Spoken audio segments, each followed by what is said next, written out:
Hidden behind manicured gates, buried deep in the quiet woods of the American Northeast, stands a mansion with a name borrowed from royalty. A home built on privilege, wrapped in scandals, and soaked in tragedy. This is the story of Royal Lodge. Fade in, slow drone shot above a sprawling estate, morning fog sliding across the lawns. Before the scandals, before the rumors, before the disappearances, Royal Lodge was just a dream belonging to a man obsessed with power, a dream that would almost destroy him. 1.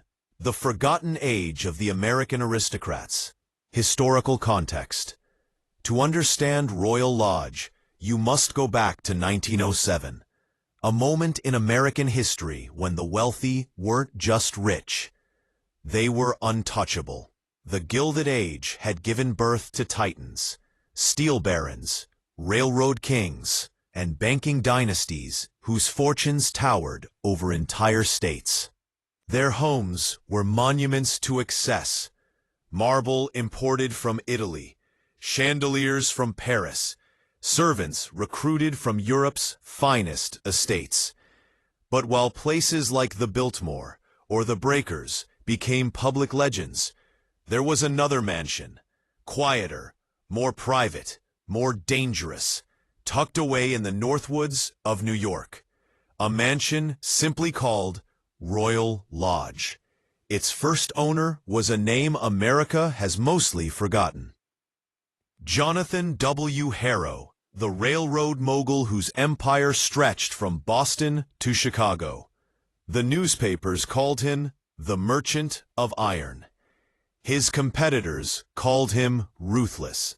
His workers called him cursed. And Harrow just called himself the rightful American royalty. He believed the American elite deserved estates rivaling England's palaces, and so he set his sights on building one. The land no one wanted. The land Harrow purchased for Royal Lodge was cheap, suspiciously cheap. A massive stretch of old-growth forest, carved by icy rivers and eerie fog.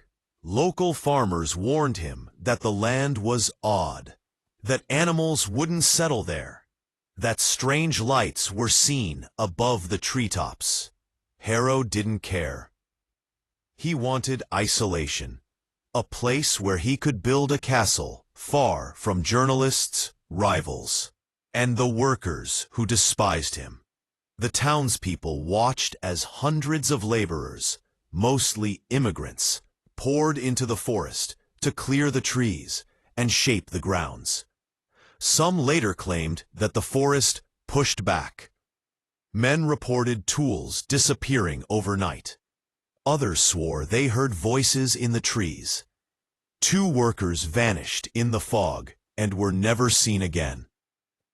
When asked, Harrow only said, "Every great empire requires sacrifice." And then the building began. The birth of Royal Lodge. Royal Lodge took 3 years to complete, a monstrous timeline at the time. It rose from the earth like a stone cathedral.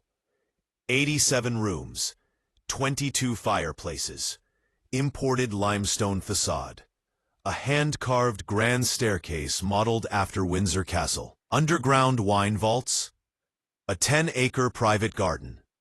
But the most unusual feature wasn't visible from the outside. It was the Great Hall, a towering 2-story chamber with vaulted ceilings painted with constellations. At night, servants said the stars seemed to glow. No one ever discovered how the effect was created. Harrow insisted the house be named Royal Lodge, believing he was crafting America's answer to the British estates he adored.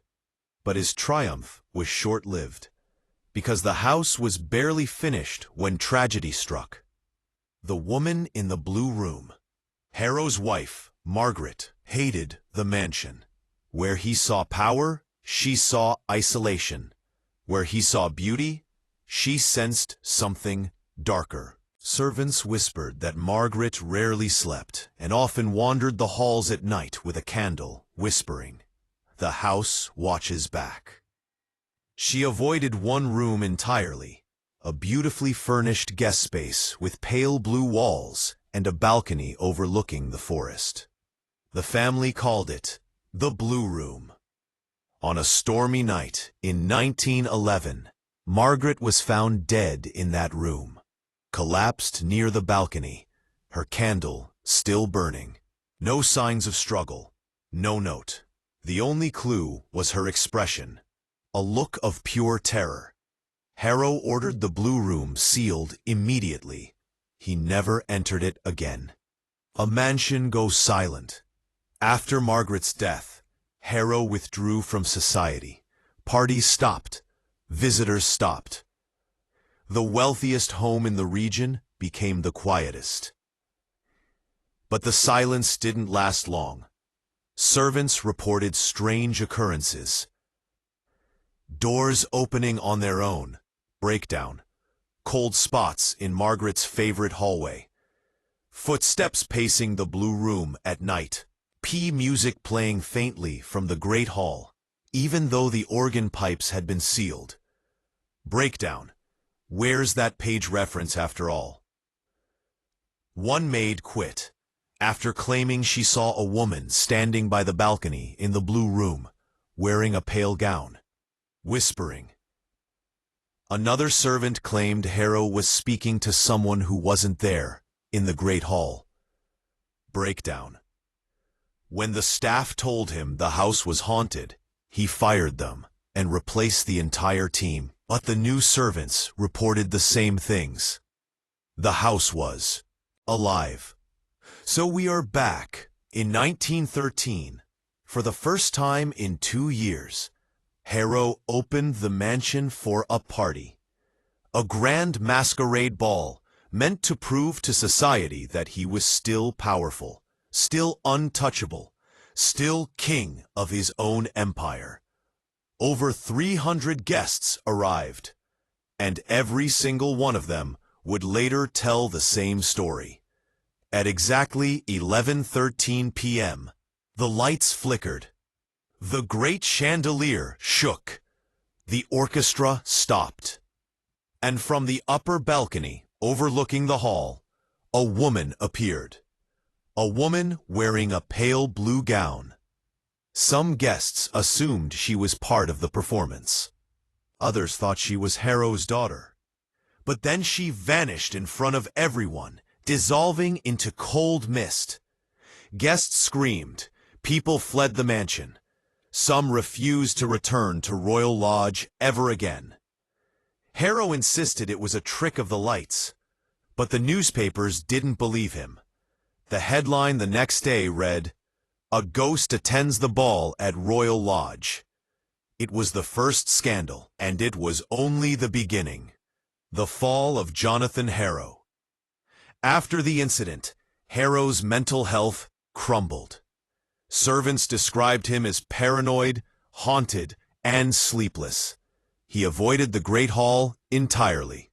He stopped eating meals in his dining room because he claimed he heard Margaret's voice behind him, whispering, "Leave my house." He spent weeks at a time locked in his office. The staff rarely saw him. Then one morning in 1915, Harrow's coachman arrived to drive him into town, but he didn't come out. After breaking down the door, they found Harrow at his desk, slumped over, a half-written letter by his hand. The letter read, "The lodge is not mine. It was never mine. She wants me gone. Cause of death, heart failure. The man who built Royal Lodge died terrified, alone, and surrounded by the shadows of the mansion he created." The mansion no one wanted. Following Harrow's death, Royal Lodge passed through relatives, banks, and private buyers, none staying longer than a few years. One owner tried turning it into a luxury resort. Guests left after a week, complaining of whispers in the halls, cold hands touching them at night, seeing a woman staring down at them from the balcony. Another owner attempted to renovate the Blue Room, but workers refused to continue after hearing someone breathe behind them. In the 1940s, a wealthy family moved in and moved out within months when their daughter claimed she had a friend in the Blue Room who wouldn't stop crying. By the 1970s, the mansion was abandoned completely. Left to rot, left to echo, left to haunt. A new beginning, or another tragedy. In the early 2000s, a real estate developer purchased the property with the intention to revive it as a luxury retreat. He dismissed the stories as folk legends and the paranormal reports as marketing gold. But the workers quit, the contractors backed out, and he found himself spending long nights alone in the mansion, just like Harrow once did. He later told a friend that he kept hearing footsteps on the stairs behind him, even though the house was empty. He sold the estate a year later at a loss. Since then, Royal Lodge remains in a strange limbo. Not open to the public, not lived in, not forgotten. A mansion born in shadows, a mansion fed by tragedy, a mansion that refuses to die.